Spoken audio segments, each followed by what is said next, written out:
our original team was me, Zion Sensley, John Mobley, who goes to Ohio State, Jaden Williams. We had just a bunch of studs. And then somehow the team got better because Tahad and Dylan Harper and Ian Jackson, all of them just showed up randomly on Sunday. We are back with another episode of Not Even D2. I'm your host, KJ Allison, here as always with my boy and co-host, Naruto Perdomo. Talk to me, bro, going into playoffs. You guys, undefeated week, I believe, so just talk to me about this past week and then mindset going into playoffs. Crazy week just with the snow, Brody. Hope everything's been good with you at Alfred. You've been staying safe and staying warm, but yeah, crazy week. We had games rescheduled on different days, times moved up, schools getting canceled, so it's been hectic, bro, trying to, stay poised through it all. But, we're doing good over here, bro, locked in and just taking it one game at a time. So really, really excited for playoffs, though. It's always a fun time of year, both Division III, Division II, Division I. Like, this is where all the cards are on the table. So it's a fun time. 100%, bro. And like you said, that was why I didn't even know your guys' game got canceled until like the next day. You called me and you were already back at the crib. I was like, huh? But nah. So that means you guys play today. Does that change anything for you guys, or is it just like same thing? Like we had a win on Saturday, but now we just got to win today. Yeah, I mean, the back-to-back things is we've done it before, as you have too, and you've done the play home one day and go away the next day. So. It's not too different, I'd say, in terms of traveling, but I will say just in terms of the intensity is probably going to be at an all-time high just because Utica is trying to get into the playoffs. We're trying to, have momentum going into playoffs. So, there's a lot on the line regardless. There's a lot on the line every game, but especially for this one, it definitely, you just got to be aware that this team is going to give their best effort 100%. So. No, for sure. Talk a little about AU basketball. We got a lot of momentum going into playoffs. Beat the 1 seed on Friday. Senior night was good energy. The guys were emotional. Saturday we won against Geneseo. It was a close game, and then went to Houghton yesterday. Gave them work. I believe we won by 20, but so we got Poly, which is the 4 seed. We're the 5 seed. Go over to Poly. I hate playing in that gym, but it's gonna be a great game, bro. They're a good team, and we got momentum right now. So I'm excited for playoffs, bro. The E8 is lit right now. Definitely a conference not getting a lot of buzz as we thought it would, but I wouldn't be surprised if the team that wins the tournament makes some noise in the tournament because like we've just been battle tested throughout the year, and there's no days off any day, but. I mean, we got to talk about today's episode. It was a fire one with our guy, Hampton Sanders. Hampton Sanders leading, I shouldn't say leading their combined effort, but playing for NYU, a backup guard, having a really good year, averaging 12, 4, and 3. They're 21-1 time of recording, I believe, having a really good year, only one loss in the UAA to Emory, which they got back recently and smacked them. But, I mean, it was a really good episode talking about RWE basketball, him growing up, playing in Jersey, and then what makes NYU so good. So just talk to me about, this episode and talking with Hampton. Great episode, man. It was great to get to know Hampton. Really appreciate him being more than willing to get on the pod. Didn't take much, scheduling work to figure something out. Like he was just like, yeah, let's do it. And he was open to any and all times. So definitely appreciated that. And then the overall convo, I mean, Hampton got a lot of stuff going on for him, bro. I mean, I feel like he's playing basketball for NYU in New York City, D3 basketball, but like just the opportunities that have like arisen for him through playing basketball, whether it be RWE, his own brand that I don't think we've really talked about in the episode, his partnership with Hoop Culture. Like stuff like that is just really cool to see the D3 athletes just having such a broad range of, stuff outside of their college, you know what I mean? Stuff that extracurriculars like we're doing too, you know what I mean? Like we have the pod selling merch. So it was cool to kind of talk to another influencer, type of dude like that with Hampton. So great episode, bro. Great conversation, and I'm excited for viewers to get to know him. Yeah, for sure. It was, just listen back to the episode. It was definitely great content. But Hampton could really hoop, bro. Like it, he has so much going on, like you just mentioned, RWE, his brand, hoop culture, da da da. But like, if you watch his film and seeing how he's hooping for NYU, he could really do it all. And he's a small guard. He's like what 5'9", 5'10", and finishes at the rim, scoop layups, got spin on the ball, all that, like Kyrie type finishes. And then he's shooting the lights out. I think you mentioned in the episode he's shooting north of 40%. So he's having a really good year. And his play kind of is elevating in UAA play. He's solidified himself as one of the best players in the UAA right now. And that's coming off the bench, bro, which is crazy. And something I took away, like also coming off the bench in like that 6-man role is like just putting pressure on the defense, being aggressive, not even just scoring, just like you have to put your attention towards me. And Hampton's doing a really good job with that, leading or contributing to NYU at a really high level. But I want to hear, so they don't have a conference tournament, so I'm not going to ask who you think is going to win the UAA, but do you think there's a specific team or a team that you're watching that's like, I think that they're going to make the most noise come NCAA tournament time? I know I didn't prep you. No, you good, bro. I would just say, I mean, obviously you have NYU, you have Emory. I mean, do you think Carnegie Mellon has a chance to get in with like? Nah, it's definitely keys for them, but I think Wash U probably will also get in. Okay. So it'll be Wash U, NYU, Emory, and maybe Chicago, but it's tough to say without knowing like which teams are in the UAA, like who's going to make the tournament. But I mean, obviously, any of those like top 3 teams with Wash U, Emory, or NYU can make some noise. But bro, I don't want to say NYU just because it's like the obvious pick. Like they're 21-1, but like, dude, they're so deep, and it's like they're gonna put so much pressure on teams like in the tournament. I'm already knowing they're just gonna throw different rotations or different lineups out there that's gonna affect teams. But Wash U could score the ball like crazy too. So I feel like, you know, if they could, get hot at the right time, which they've been hot all year, but if they can just catch fire in the tournament, like who's to say they can't make a run? You know what I mean? So probably again, any of those 3 teams are really elite, bro. So it's not like I'm really picking anything different than anyone else would, but yeah. Nah, for sure. Shout out to our guy, Coach Pat Yuckham, definitely leading Wash U to a really good year. But like you said, and like Hampton said in the episode, when it comes tournament time, it's going to be hard for, those 5 guys that are leading them right now to all have an off night because, like he said, he's had 25 in a game.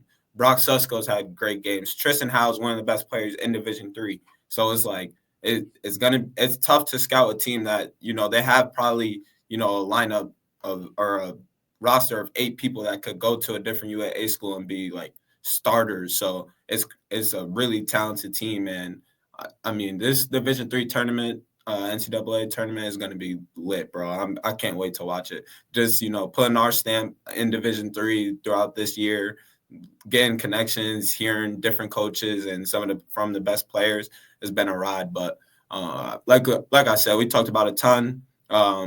Also, we didn't get to talk with any EA players this week, but definitely stay tuned for our Only in D3 segment. Definitely going to be a funny story over there. But we talked about a lot with Hampton, RWE, recruitment to NYU, why he decided that over some Division I schools, and then what he's looking forward to for the rest of the year. Definitely a humble guy. So let's hear from our guy, Hampton Sanders.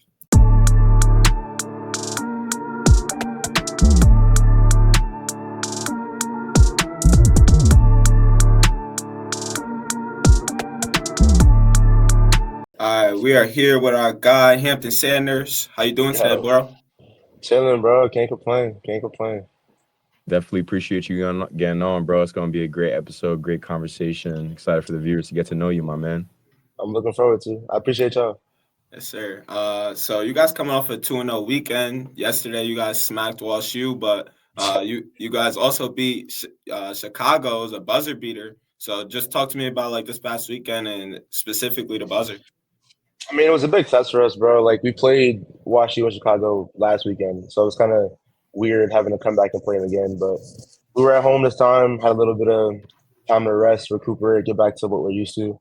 But Chicago gave us a really good game. They're a really, really solid team. So was WashU. They were missing one of their guys, so hope he's doing all right. But Chicago was a movie. I mean, we had probably the most fans we've had in a game since the tournament last year, and came out of the wire. We were down the entire game, and then we just ended up going on the run when it mattered. Our coach drew up a great play out of bounds to give us a win, and my boy Brock was wide open. Don't know how, but got a layup off and won the game. So that's super tough. Those UAA matchups, bro, like they're always a battle. I feel like, especially because if I'm not mistaken, y'all don't play a conference tournament too, right?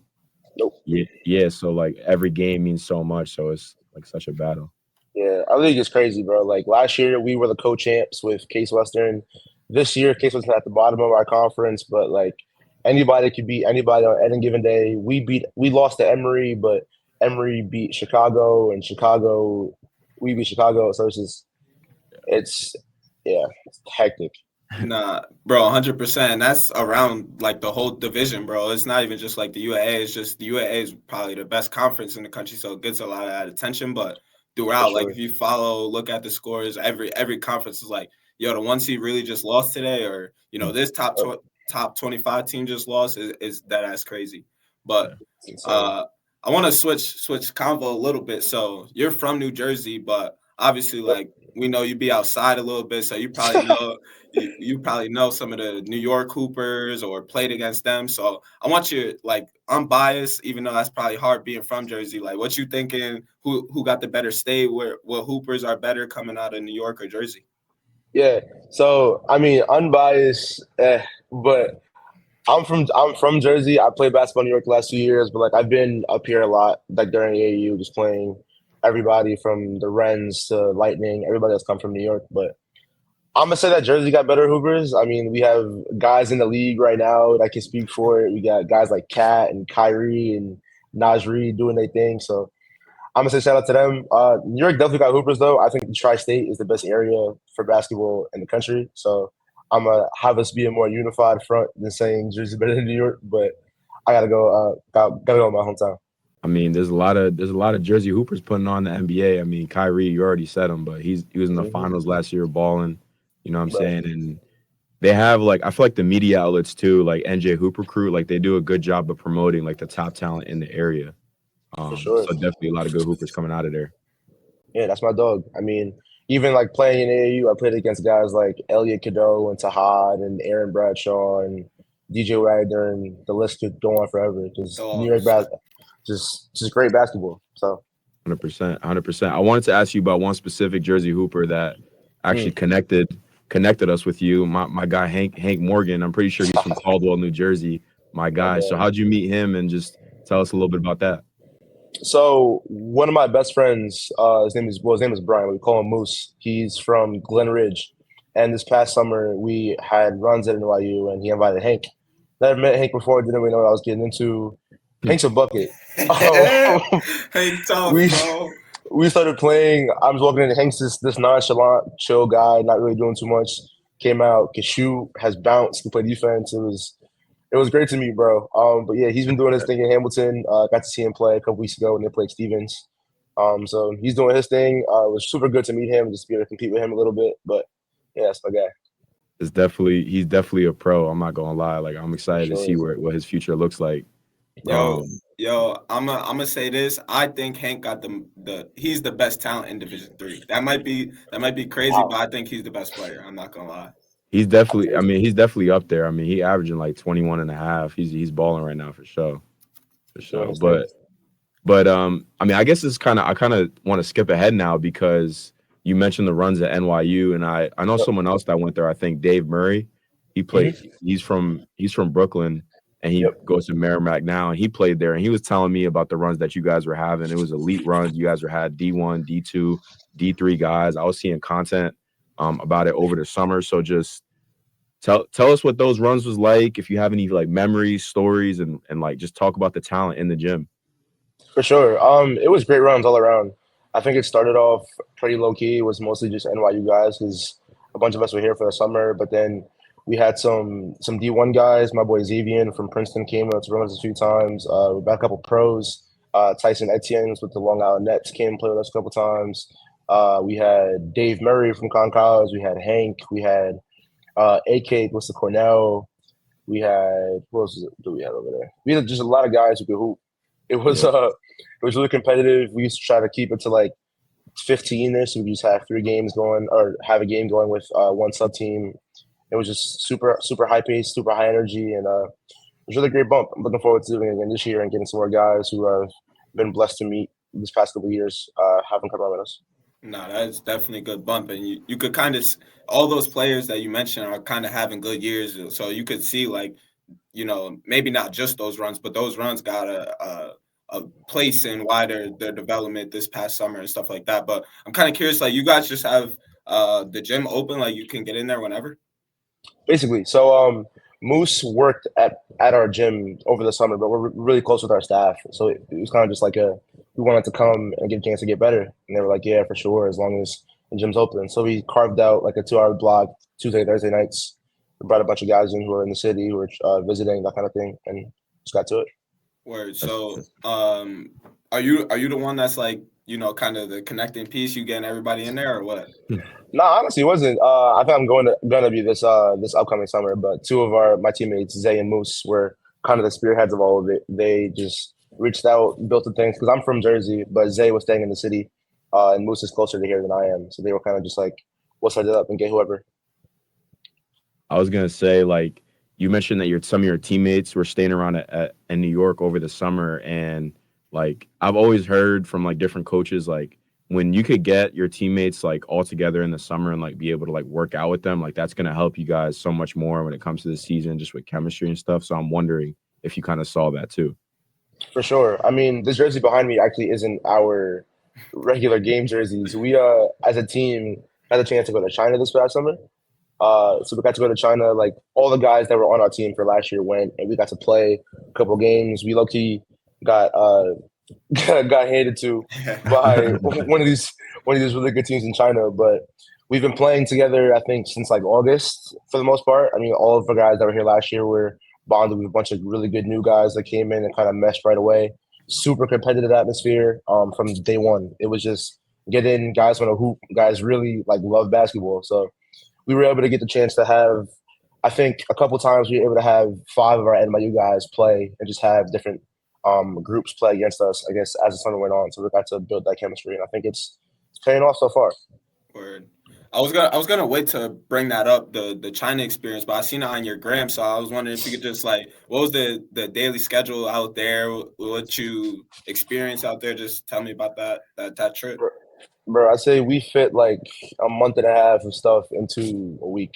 It was we 12-hour time difference, straight off the plane. We were going to meet people to go to dinners, that kind of stuff. We went to Disney World. We went to the China consulate. We got to go to a bunch of games. Went to a circus show. We got to play a bunch of games. It was just every morning we were up at 7 a.m. Had something to do. Went to Shanghai's campus, got breakfast. We were able to hang out as a team, go explore some stuff. It was a crazy time. Super grateful for it. It was super fun. I mean, I kind of want to skip again too, bro, because now like you're making me think. I'm looking at one of the questions we have on here, and basically it talks about how you have a partnership with Hoop Culture, right? And how I just want to know like how you're negotiating deals, given your background, like your high follower count, you're playing basketball in New York City at a high level D3 school, and just talk about the perks of playing at NYU too, like even the academic side of it too. I'm kind of interested in all that, bro. Yeah, I think the first thing is I'm definitely blessed to be here. Like, NYU was a great establishment, like outside of the sports side. I mean, not a lot of people even know we have a sports team, which I think is kind of crazy. But just academics wise, like it's one of the top schools in the country. You're in New York, so you can have any kind of coaching experience that you want. But yeah, no, it was great. I mean, the Hoop Culture thing came about. I was actually approached by this woman. Her name is Bree Kirk. She approached our entire team and was like, "Hey, do you guys want to have like a team wide brand?" Some of the guys were into it, some of them really weren't. So it kind of fizzled off. But then I was like, "Look, if you want to do it, I will." I was when I was in 8th grade, like 7th, 8th grade, I was going to made hoops tournaments and seeing all the ice in my veins sleeves from hoop culture all around. I was like, look, if I could be a part of this, I definitely want to. Mm-hmm. So I partnered with Bree. We got the chance to put some merch out. I'm actually wearing one of our shirts yesterday. But it was super cool. I mean, I got to do a photo shoot in Chinatown. Got to meet some new people. Got some exclusive merch for me and for some of my teammates. So looking forward to just to see what else I can get NIL wise and just to keep it pushing. Tough, bro. And I want to talk about one other thing you got going on outside of NYU though. RWE, bro. You with that family, Rod Wave Elite. For the viewers that don't know what Rod Wave Elite is, basically it's like a, let's say, AAU program. It's created by YouTuber Cam Wilder. He's a well-known YouTuber, tough hooper in my opinion. I think he's pretty good, but it's described on Google. RWE is more of an entertainment team for social media platforms like YouTube, TikTok, and Instagram. So like you guys get basically all the top players in the country, really, because you guys had Khan, Anthony, Tyron Stokes, the Ellis brothers, like all those guys playing for you. And this past summer, you guys were pushing out a lot of great content, bro.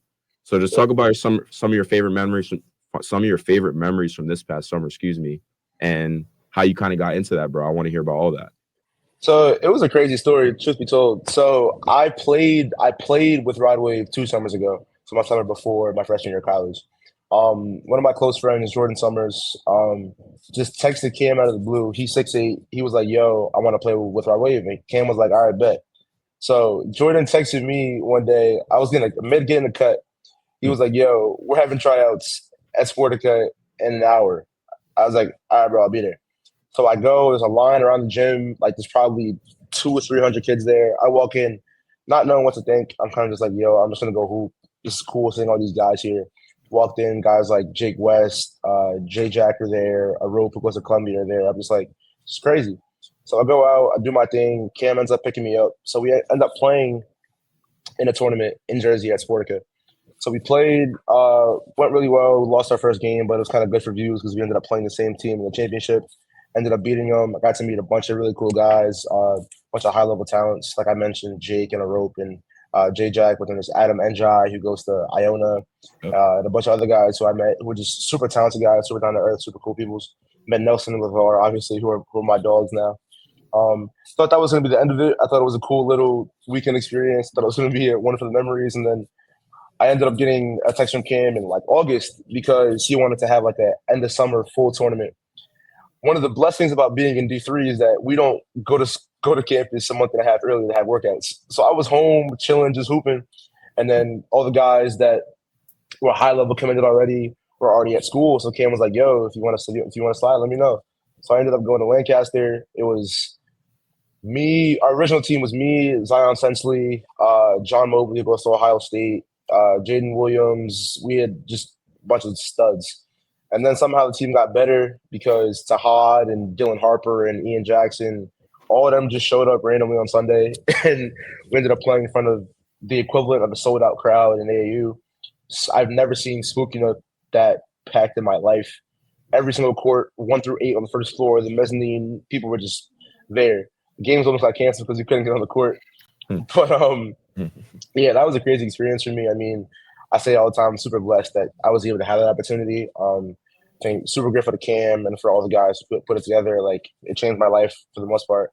I mean, I'm still a D3 kid, but I had that experience and I think that was super crazy for me. So I'm super, super blessed for it. Yeah.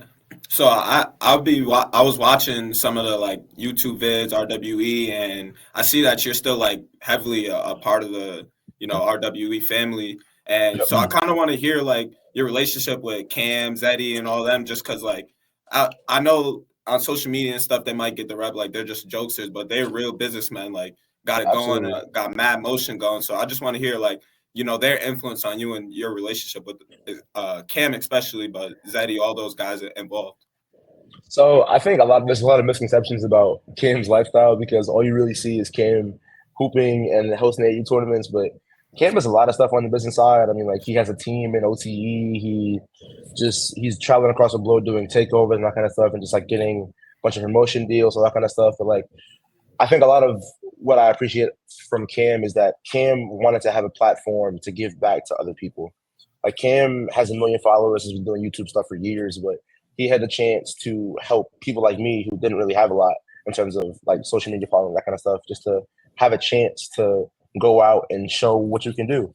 Like Cam helped a lot of guys, not just me, but a lot of my friends for sure. Just help them get followers up, get opportunities to have brand deals, that kind of stuff. And I'm super admirable for what he's done.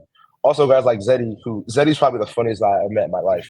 Like I met him for the first time. We were at a tournament in Jersey. He was wearing a hat with a button-down shirt, a tie, and had a Bible in his hand.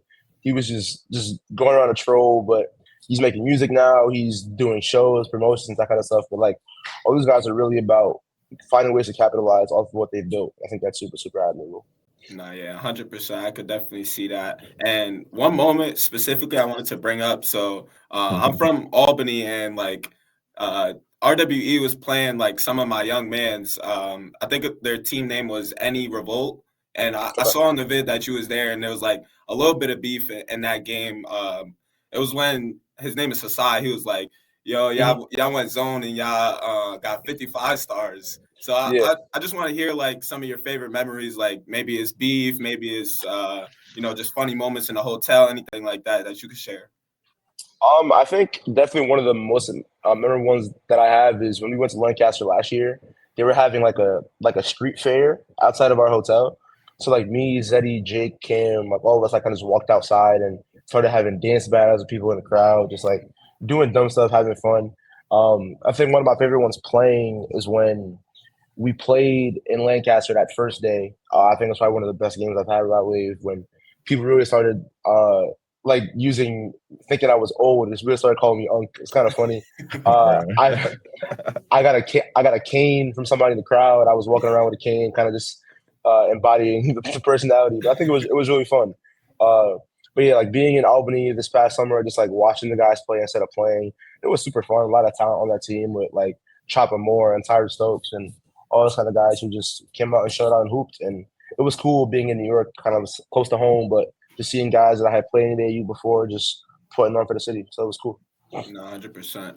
I mean, that's mad great content we got already, and we haven't even taken a break. So stay with us while I take a quick break. All right, we're back with Hampton on the Not Even D2 pod. So we talked a little about like, your name starting to get out there with RWE. But also in high school, you transferred from Princeton Academy. You was the all-time leading scorer there, if I'm not mistaken. And you did this like early in your career. You transferred to Lawrenceville. But I just want to hear like what the recruitment process was like for you coming out of high school. Were you getting like any Division I scholarship level offers? And what ultimately stood out about NYU and why you committed there? So hooping in high school was kind of weird. I started at this school called Princeton Day. Princeton Academy was my middle school. But I went to Princeton Day School for my first year. One of my coaches, his name is Doug Davis. He went to Princeton legend, had a game winner shot in March Madness, all that kind of stuff. So I was there with him. I was in a 6-man kind of role, had a bunch of guys who were going to play D3 who came before me and started before me and stuff. So I was learning a lot. Got the chance to play. We won a state chip, won a Prep B championship my freshman year. And then COVID hit and kind of threw everything for a loop. So my coach left. Coach Davis left and went to Lawrenceville. So I ended up playing at PDS one more year with my coach Eugene Burrows, who was a former shooting coach of the Sixers, that kind of stuff. So it wasn't really a great fit. I kind of just wanted to get out of PDS, just get a new start. I had a chance to go to Lawrenceville because Davis was like, yo, I want you to be here. I'm recruiting some high-level guys. So took the risk. I said, yeah, let's do it.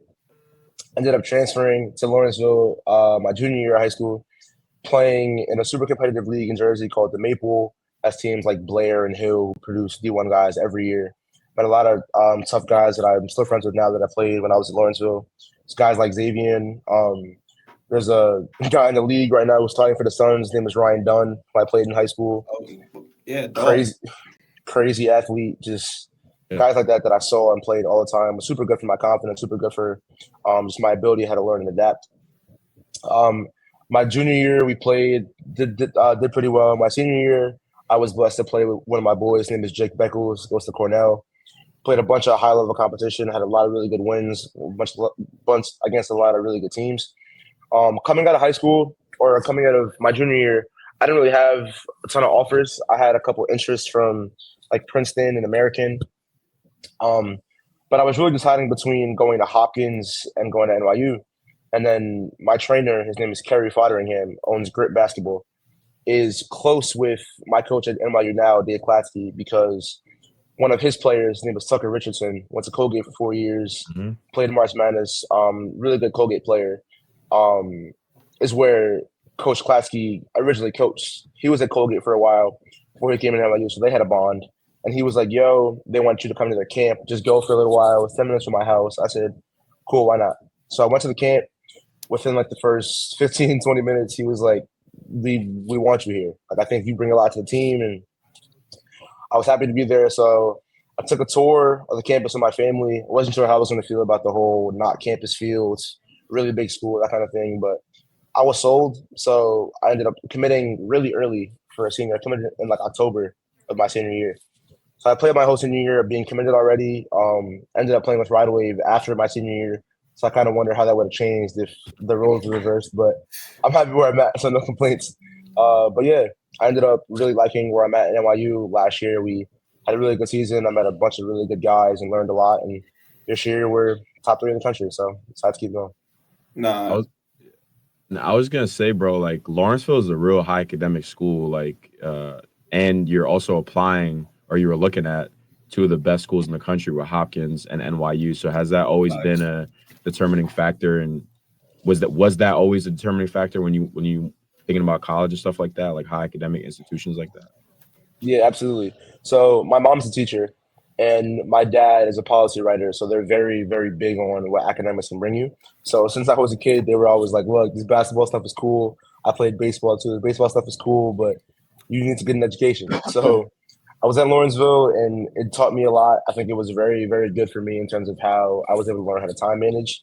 Lawrenceville was a pretty strict schedule. It was 5, 6 classes a day, every day of the week from 8 to 3. It was 50 minutes, 5-minute break, 50 minutes, 5-minute break, hour and a half class, lunch. It was just back to back to back. So it really helped me with my time management skills. And I feel like I've been able to really use that in my time here at NYU. It's been really good for me. So going into college, it was always, I want to play basketball. I think I'm good enough to play basketball, but I always had to have a good academic piece. So here I am at NYU.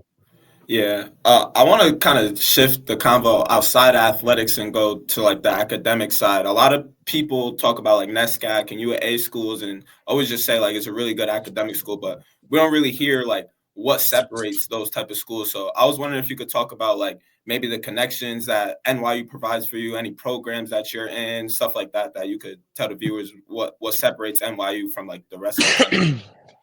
For sure. I think especially being at NYU, like I have a hands-on view as to how much an NYU degree means. Like even as niche and small as the NYU basketball department is, we have so many guys that come back as alumni who were pros or who are in investment banking who look to give guys on our team internships or advice to have to go and move forward. I think NYU is extremely diverse. Like I think even just like my friends, like my best friend's an investment banker. I have somebody in financial engineering. I have a bunch of film friends, a bunch of acting friends. Like there's just so many people in so many different realms of what an education can bring you. So I feel like having that range and diversity is super exclusive to some of these kind of schools where you can have someone like who's a biology major who also plays sports at a high level. And I feel like having this, that mesh at this kind of school is super, super important. Nah, that makes complete sense, bro. And I definitely liked how you kind of described that because, I mean, again, that's a lot of schools in Division III. It's not like we're not going to this school just because we're focused on basketball. Like there's a life outside of basketball that we're also trying to pursue. And that's kind of, what makes this division kind of special. And to go back to athletics, like you said, you guys are top 3 in the country right now. Number 3, 19-1 on the season, 8-1 in the UAA. You guys rank pretty highly in some specific categories like field goal percentage, scoring margin, just kind of walking through teams. You got 5 players in the top 25 of UAA scoring. So it's not like one guy is just dominating. It's a complete spread. Like you're coming off the bench, having a great year, which we're going to talk about. But I just want to like hear from you, talk about this year's NYU roster and like what makes you guys so good. So anybody who watched us last year knew that a lot of the heart and soul of our team came from a dude named Spencer Friedman. So Spencer was probably one of the most talented guys I've ever played with or against, and that's because he just mastered the reads of basketball. Where there was things that I didn't even see that Spencer saw that I was trying to learn how to do because sometimes it just happened. I had no idea how he saw it, what he did, but Spencer was really tenured. He played the game for a long time, so he was able to play against guys like LaMelo Ball and played at D1 levels at Harvard and it came down. So he had all levels of experience, so knew how to exploit different defenses and stuff. And we had a really good team last year too, with guys like Michael Savarino and Conrad Kishka, who went to both played D1. And then obviously the guys like Zeddy, who's still here, and Emmanuel, who are still here. But a lot of our team last year was very Spencer oriented, and I think that did us really, really well. And we ended up falling a little bit short of our goal. But this year, I think what makes us so versatile and so dangerous is like you said, we have 5 guys that can have a day any given day. There's like in our game yesterday, one of our transfers, his name is Brock Susko, had 25 points. I had 10. Zay had 10. Tristan had 10 and 14 rebounds. And those are games where we won by 20. So it could have been a game where, like against Brandeis this year, my first career start, I had 25, Brock had 26, Tristan had 24. That's like we have guys that can go on all cylinders. So it's not like you can just try to box one guy and leave someone else to beat you. Like we will beat you, and you have to worry about every single guy on the court at all times. I feel like that's something not a lot of teams have, and I think it's especially dangerous because we have guys off the bench who provide stuff that we really need. We have 2 guys off the bench shooting over 45% from 3. We have my best friend Moose, who I think is one of the best defenders in the country, comes in the game and just his goal is lock down the best team's other player. So he does that all the time. And then we have, like I said, Tristan Howes, a transfer from UVA, who's averaging something like 17 and 12, something ridiculous. 16. Something nuts like that. And then there's me and Brock and a transfer from Jack Stone, who was first team all league last year. And we just have a lot of depth. So super excited to see what we can do come playoff time because it's going to be hard for all of us to have an off day. I mean, you shooting the piss out the ball, bro. I'm not going to lie. I mean, efficient as hell, 56% from the field, 48% from 3. Like those are super efficient numbers, averaging 12 a game off the bench. So is there a certain mindset coming off the bench, bro, for you? Like, you know what I mean? Like, are you like, what's your preparation look like? I'm kind of interested in that side of it too. Yeah, so I mean, obviously, anybody who plays, their whole goal is they want to be the guy on their team. But I didn't want that to be what my mindset was going into this year because while I have the utmost confidence in myself, I think that I'm a key part to this team. I know that it's not just me. It's not about how many points that I get, how many assists that I get, how many minutes I play. If I start coming off the bench, it doesn't really matter for me as long as you're winning games. So my goal coming into games is to be as aggressive as possible, and that doesn't really mean scoring. Like I feel like no one in the country can stay in front of me. I feel like I can get into the paint whenever I want, and that I feel like that opens up a lot of stuff for our team. Like I said, we have guys who shoot 40 plus from 3, so it's not always about me. If I get by my guy, people have to collapse. It's always I have a shooter here, a shooter here. I have a drop off to our big who's shooting like 70% from the field. Who's going to make shots if I give him the ball? So it's always about just finding ways to be aggressive and put pressure on the defense. And I feel like having to put pressure on people to guard you is the most important thing. And I feel like being aggressive is how you do that. I mean, you talking about drop off to the big. I seen your big punch on someone against Con College, bro. Oh my God, that was horrible. I actually knew the person that got dunked on too. So it's kind of crazy. But also another conversation too. Like you're relatively new to the UAA, and we kind of talked about it earlier. How like it's a battle every night, and like it's going to be a test, and anyone can win any given night. So I'm wondering for you, obviously you take the mindset that everyone's going to, play you tough, but are there any other like specific matchups in the UAA that you look forward to either team wise or even player wise? No beef, just straight like good bump. Right. So I think last year it was definitely different for me because I went through like the first significant slump of my life. It was like I came in UA, I think I shot like 4 for 22 as a whole over like 6 or 7 games, and I was kind of just out of it. Didn't really know how to get my footing right. But this year, obviously, it's a lot different. It's like we're doing a lot better in conference, and we've had a lot of good tests. I feel like some of my favorite player matchups, probably Ben Pierce from Emory. I got to play with Ben this past summer at the NYU runs. He also was also there to play, and he's just a super crafty, super poised guy. Scored all 3 levels.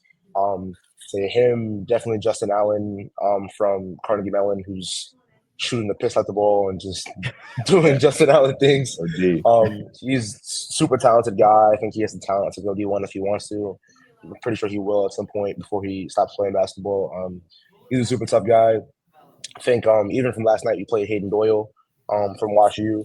I wasn't really not familiar. I didn't really play a ton against him when I played last year, but this past year I think it was super competitive between the two of us. I think we're both competitive guys who just want to win. So there was obviously a bunch of friendly talk going on throughout the game, but I have a lot of respect for him and what he does. I feel like he's a super poised guy and knows how to play the game of pace, that kind of thing. I keep going down the list. Chicago, Thomas Karowski gave us a show in Chicago, just hit a bunch of crazy step back shots, and he's doing his thing. But also Philip Lawrence from Chicago, who was in the running with me last year for UAA Rookie of the Year. He's a super cool guy that I got to meet and talk to. So I think UAA as a whole is just a bunch of really good guys that all just want to hoop. I think team-wise this year, the answer is definitely Emory. We're going to Atlanta this weekend. Gotta get that one back, bro. Yeah, to go get back for what happened when we played New York. It definitely sucks having lost. That'd be our only loss and it coming on our home court. But Emory's a really good team. They have a bunch of guys who can go, a bunch of guys who do a lot of different things. So I'm super excited to see if we can get that back this weekend.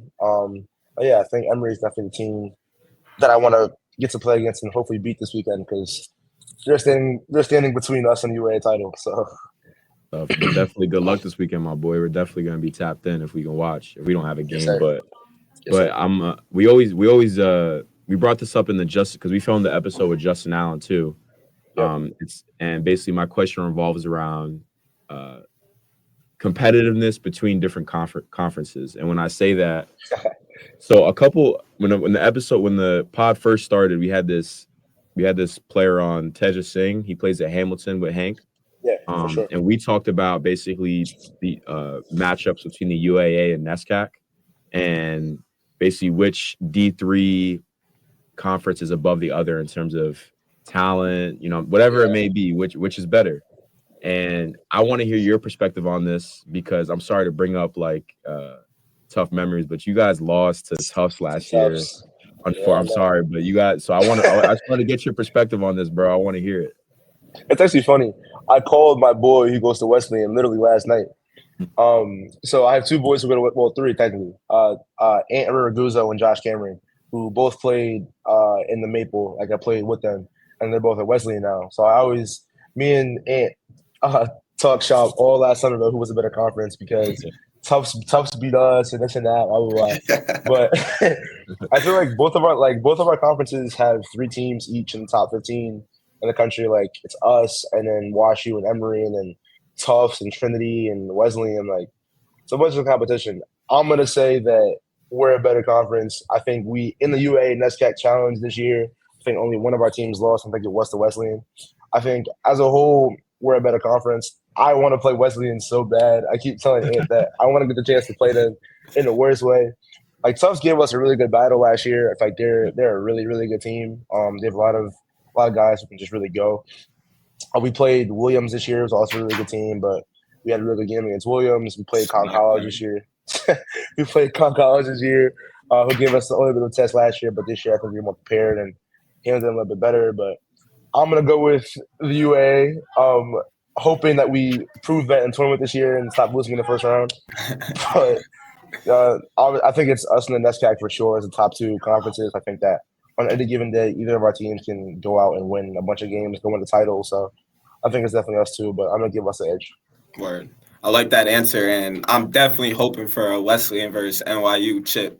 I love it. I'm not putting my predictions, but I definitely think that'll have like the whole country tuned in, like because you guys from this. I mean, maybe not Wesleyan as much, but you guys were definitely like amongst the favorite to lead this season, and then Wesleyan from the jump had just been killing teams. So I know a lot of people would be happy to see that. But this is gonna be the last question before we get into the rapid fire. So like Ruta said, you shooting the piss out of the ball, almost 50, 40, 90. We got to get that free throw percentage up a little my bit. fault. I didn't even see that. Telling me, bro. Telling me. I missed 2 last night. It killed me. 56% from the floor, 49% from 3, 87% from the line, averaging 12, 4, and 3, which is crazy, and only 20, 23 minutes a game, which is impressive, filling up the stat sheets. But what's your focus for the rest of the year? Like, you're having a great year already. You guys are 19-1. So just talk to me about what you're looking for the end of the year. My focus is to help us win games, man. I mean, there's games where, like against Collin College, I didn't shoot the ball one time. It's not about me getting reps. It's about whatever we can do to win games. Like I said, we have guys that can score, so it might not be my day. I could be 2 for 2 from the field, and that's the only 2 shots that I shoot. And I'm cool with that because if we're winning the game by 20 points, it doesn't matter to me. I've taken it upon myself to be super focused and disciplined as to how I go about the game this year. And I feel like my preparation has been a lot better than it has been in the past. For anybody who knows me, I shoot a stupid amount of layups and jump shots before every game. I literally will go to the court and just make layups for 45 minutes before I even shoot a jump shot. Just like focusing on discipline and stuff like that, and figuring out ways to get the ball past bigs since I'm not tall. So I gotta find ways to do something. But my goal, bro, is just to help us win. I mean, there's gonna be games where I have the keys, and games where I'm gonna be able to give the keys to somebody else, or games where I'm just a facilitator. And however it leads us to holding up a banner in Fort Wayne is what I'm gonna do. So that's all it is.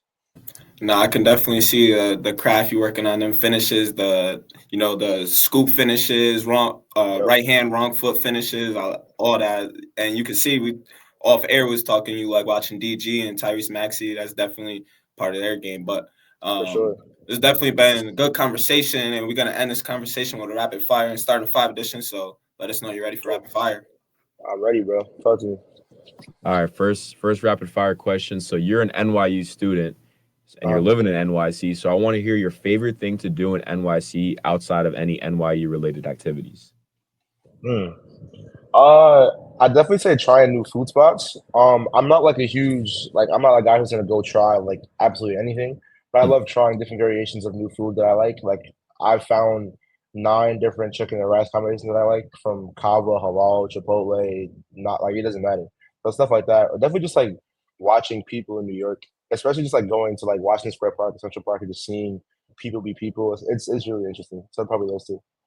Yo, kava is really the best.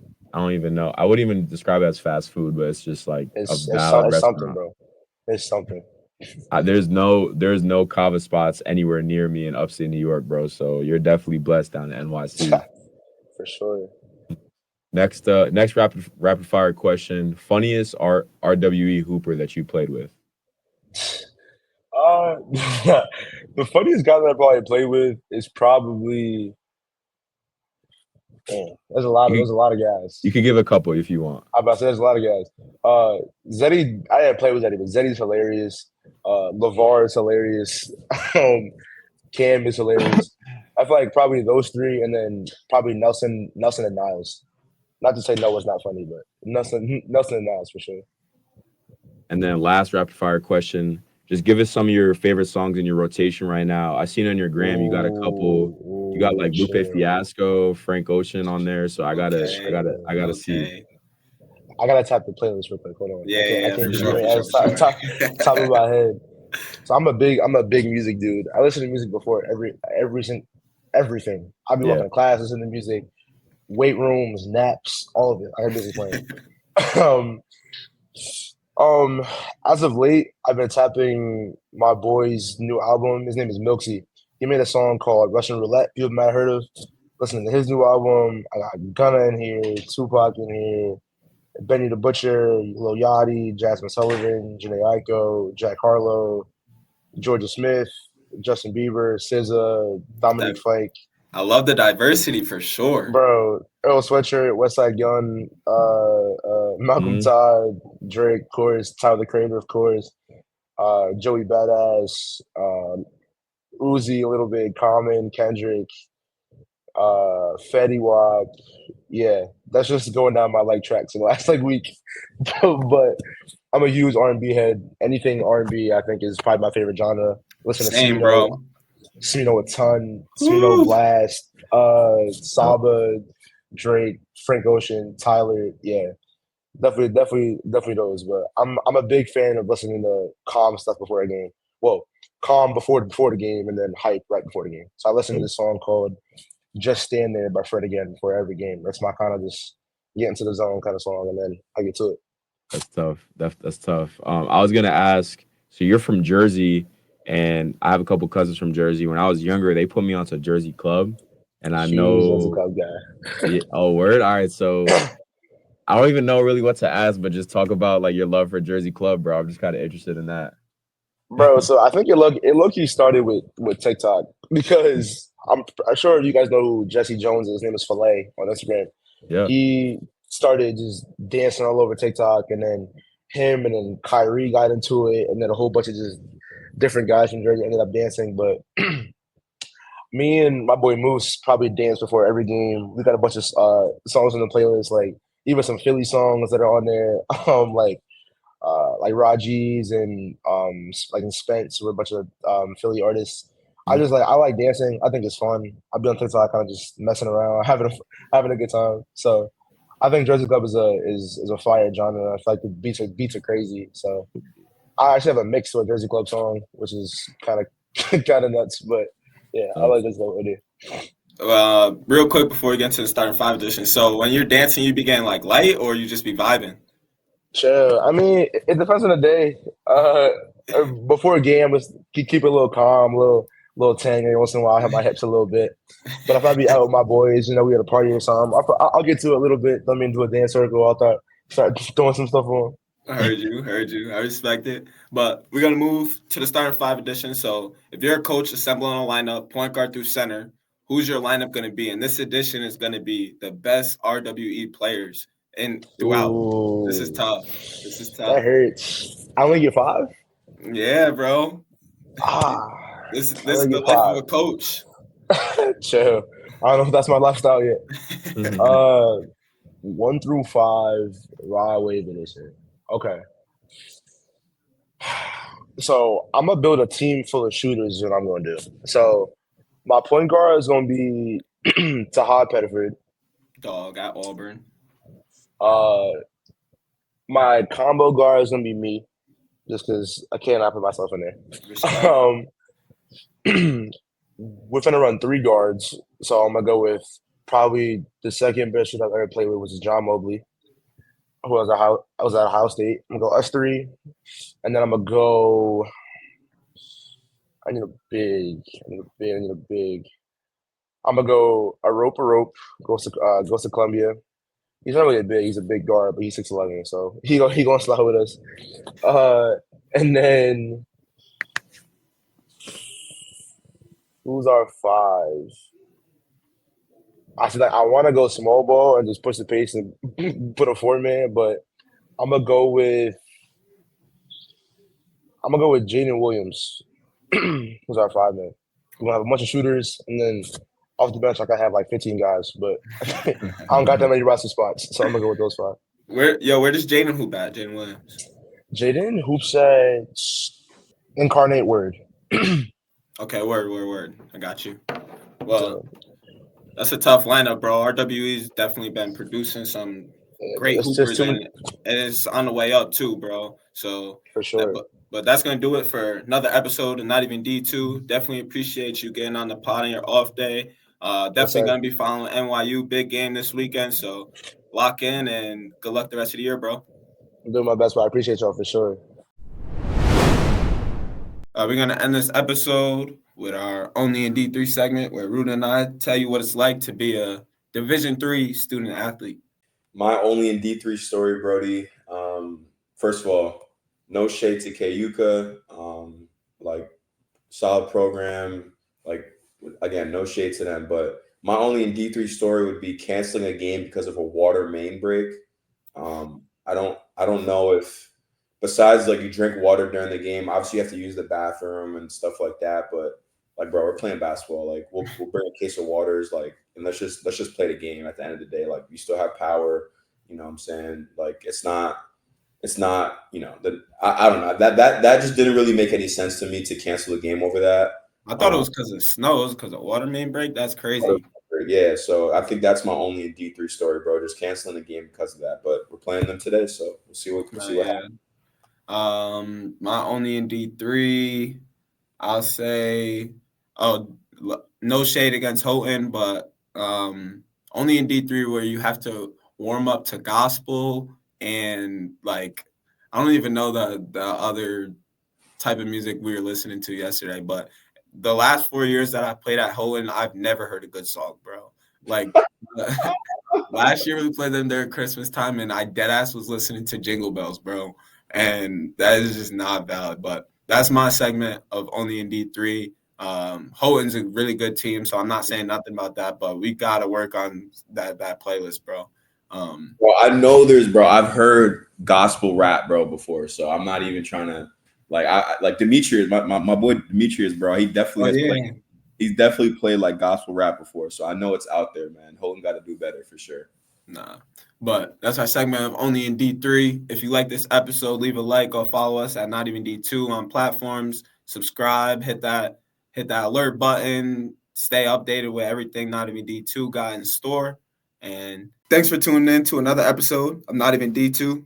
Make sure you subscribe. Make sure you follow us on Instagram, Twitter. That's the best way to support the channel. And all episodes released on iHeartRadio, Pandora, Apple Podcasts, Spotify, wherever you listen to your podcasts. That's going to do it. And we'll see you next week on Thursday. Yo, bro, that was a fire episode. OD.